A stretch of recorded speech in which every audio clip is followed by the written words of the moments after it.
Hello everyone, and this is physics. In this video, I'd like to have a discussion regarding significant figures.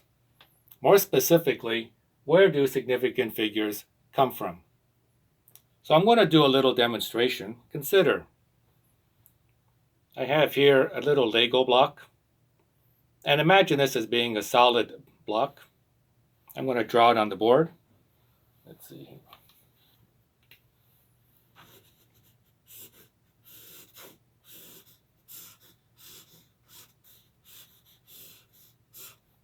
So this is my Lego block, and it has a length and a width and a height. Now let's say I want to determine what the volume of this block is. Volume. When I write volume, I write the letter V. When I cross it, so that you know this is the letter V for volume rather than velocity. So volume is equal to the length times the width times the height of this particular rectangular block. And here it is here. Now, how do I know what the length, the width, and the height is? Well, I need to do a measurement.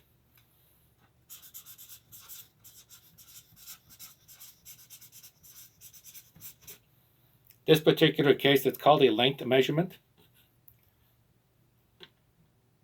And I need an instrument which will allow me to measure this. And I'm going to choose a micrometer. This particular micrometer here measures in inches.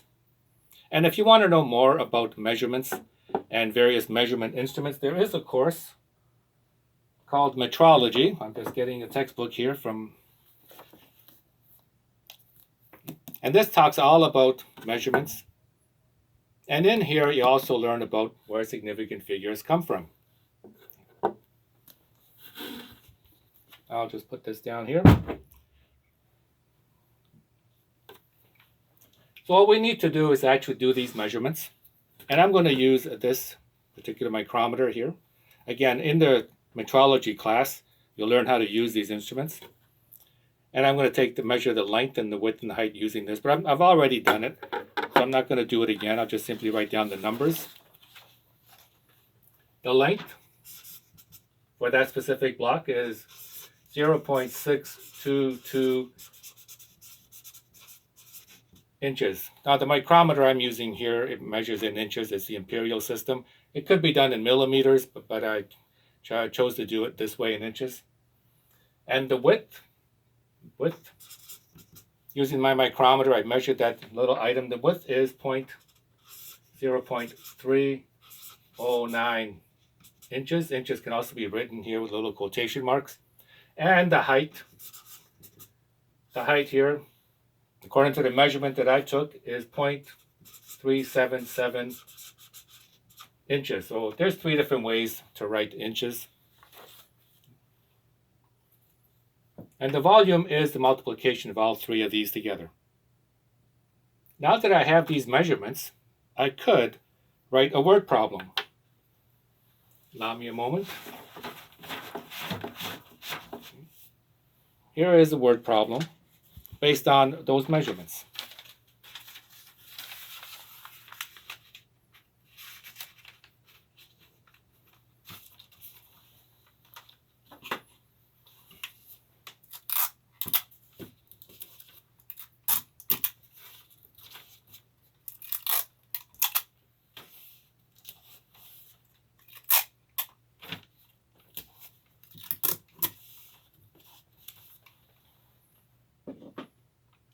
And it says here, calculate the volume of a rectangular Lego block whose length, width, and height measurements are 0.622 inches, same as I recorded up here, 0.309 and 377 inches, respectively.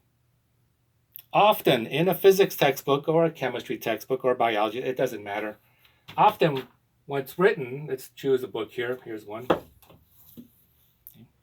Often what's written here are just the word problems themselves. That part right here gives you the information that you need, but it doesn't tell you where these numbers come from. And that's the idea of this particular video, for you to understand where these numbers come from. They must have been a measurement. In order to get these numbers into a word problem, somebody must have done a measurement of some kind using some instrument. And this particular instrument allowed me to measure 3 significant figures only. That's the limitation of the instrument that I used, the 3 significant figures. 1, 2, 3 for that one, and the same for that one. So these numbers, in any word problem that you use before putting them into an equation, they must have come from a measurement. And in this particular case, I specifically wrote the word measurement. Often, you just need to read into the word problem. So let's do that. Calculate the volume based on these measurements. And volume, as I said earlier, is length times width times height. Let's put those numbers together in an equation. So the volume of the Lego block is equal to, I'm putting in the numbers, the length, width, and height, putting in these numbers here into the equation. It's 0.062. Oh, my mistake. So we'll do it down here, equals 0.622 inches for the length, times the width, 309 inches, times the height, which was 0.377 inches. And I guess I should put that as IN just to be consistent. Multiplying those 3 together will give me the volume of that block is equal to, now I did that in my calculator, and the answer is 0.0724 58646. That's the numerical answer. And in physics, we also work with the units. And it's inches times inches times inches makes it inches cubed. With respect to significant figures, the final answer cannot be more precise than the original measurements. The original measurements were done to 3 significant figures, 1, 2, 3, 3, and 3, which I showed you earlier using the instrument that I had, micrometer. Therefore, this answer needs to be reduced to 3 significant figures, not all of these. Volume is equal to 0. Leading zeros are not significant. So we have our 1, 2, 3 sig figs, 7, 2, 4. We look at the 4th one. If it's 5 or greater, we're going to round up. Less than 5, round down. So in this case, it'll be 725 inches cubed. This will be the volume of that Lego block, which I measured using an instrument that only allows me 3 significant figures. So the final answer needs to be to 3 sig figs also. Now consider, if I wanted to make this to 4 sig figs, 4. Well, I could look at this and go 1, 2, 3, 4. Take that one, round this up, and write down here to 4 sig figs, but that would be improper because the original numbers that were measurements were only measured to a precision of 3 sig figs, so I can't use 4 sig figs here. But if I did want to go to 4 significant figures, what do? Well, I have to go back and remeasure again using an instrument that will allow me 4 sig figs. Just roll this up a little bit.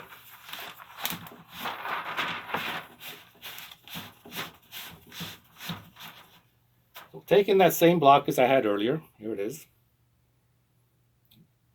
And I know I've used this instrument, it's a micrometer, and it gave me 3 significant figures. So I need to change instruments to something else. I'm going to go to a digital vernier, something that will allow me to measure to 4 sig figs. So the original measurements will have 4 digits rather than 3. And this is a digital vernier. If I turn it on, I don't know if you'll be able to see it. See, this is set for inches, and it's got 1, 2, 3, 4 decimal places. Now, if I were to make those measurements, same one here, using a vernier caliper, in order to make those same 3 dimensions, but this time to 4 significant figures. I've already done that, so I'm not going to go through it in this video. I'll just simply write down the numbers. The same piece. And I had 4, using a vernier caliper,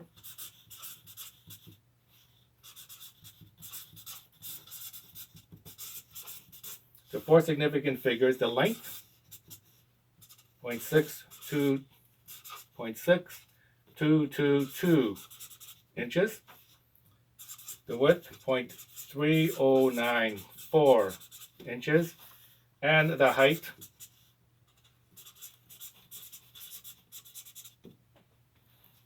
now the measurements were done to 4 significant figures. And they're very close to the original 3. Except the precision now is by an additional decimal point. 1 additional decimal place. Here it is, the 3. And you can compare them. Now that I've done it to 4 sig figs, I can go ahead and recalculate the volume.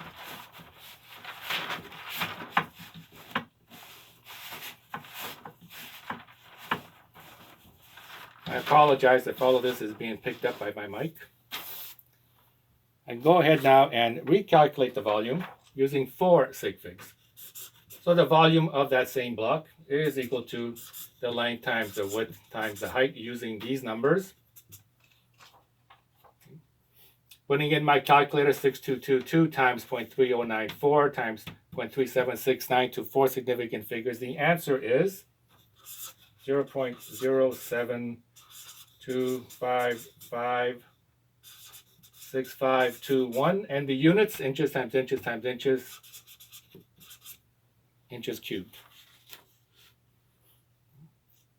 And now I can reduce this, well, I really have to reduce this to 4 sig figs because that is the limitation of the measurement that I took. 4 sig figs. Therefore, the volume to 4 significant figures, 1, 2, 3, 4, 0.0725, 4 sig figs. Look at the next one. If it's a greater than 5, round up, less than 5, round down. It'll be, rounding up, 6 inches cubed.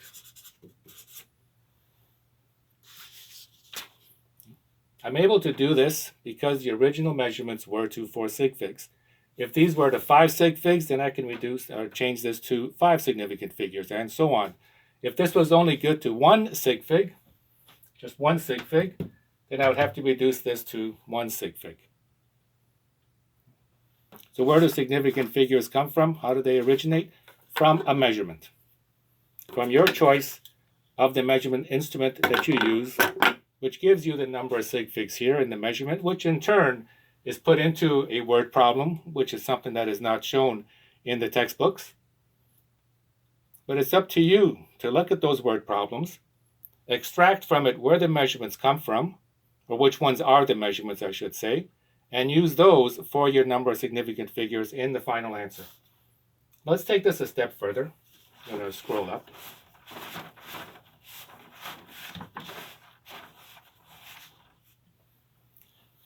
I have 3 set blocks. Here's 1, 2, and 3.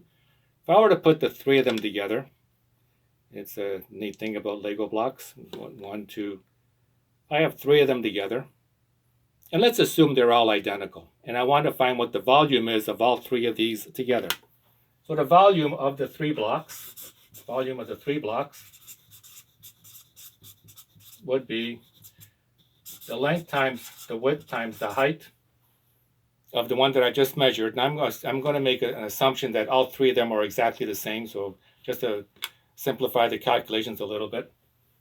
And multiply that times 3, because there's 3 of them. Putting in the numbers. And again, for simplicity, I'm going to use the 3-digit numbers for length, width, and height. Times 0.309. 0.377. Everything here multiplied by 3 of them, because there are 3. Doing that calculation, the final number comes to the volume of the 3 blocks stacked together, assuming all of them are identical to each other, and then all I have to do is multiply by 3. The answer is 0.2 17375 938 21375 938. I always write down all of the numbers in the calculator. During the calculations, the only time you round to proper significant figures is the final answer. Nowhere else in between. Only the final answer. So I write down everything. Now I'm going to reduce this to proper significant figures based on the measurements. But often we are taught that if you look at our equation, which one of these has the least number of significant figures? And that is what we need to reduce the final answer to. 3331. Therefore, I need to reduce this to one significant figure because that is only one sig fig. That would be incorrect because that is not a measurement. The 3 is a counting number. There are exactly 3 of them here, 1, 2, 3. So 3 is a counting number. I'm just going to scroll up a little bit.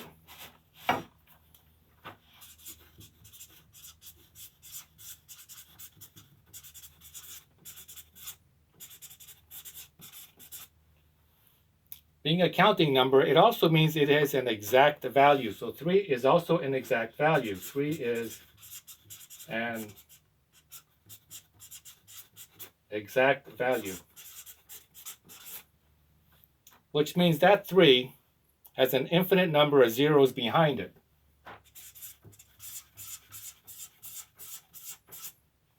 Can have all the significant figures I want behind that 3. Therefore, it has no impact on your decision to reduce this to proper number of significant figures. Only the measurement counts.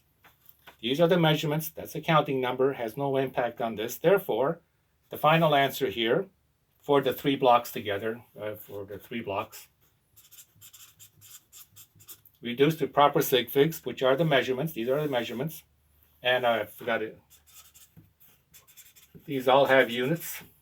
Multiply that, it'll be inches cubed. Can't forget the units in physics. This reduces down to 3 sig figs, 1, 2, 3. Look at that fourth one, less than 5, round down, greater than 5 or 5 or greater, round up. 0.217, and the units inches cubed. Therefore, to answer the question in the very beginning, where do significant figures come from? Well, sig figs originate, sig figs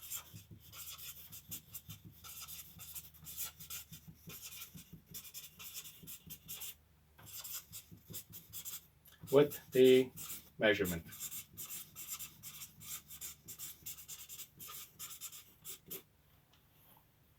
The number of sig figs done in the measurement will determine the number of significant figures in your final answer. And as I said, making measurements, well, that's an entire course all unto itself called metrology. But in our world here of physics, same thing applies, but except the numbers will be given to you in the word problem, as they are here in many of these textbooks. When you do a word problem, they'll give you the numbers, they don't tell you where they come from, but it's up to you to understand it has to be a true measurement. And with that,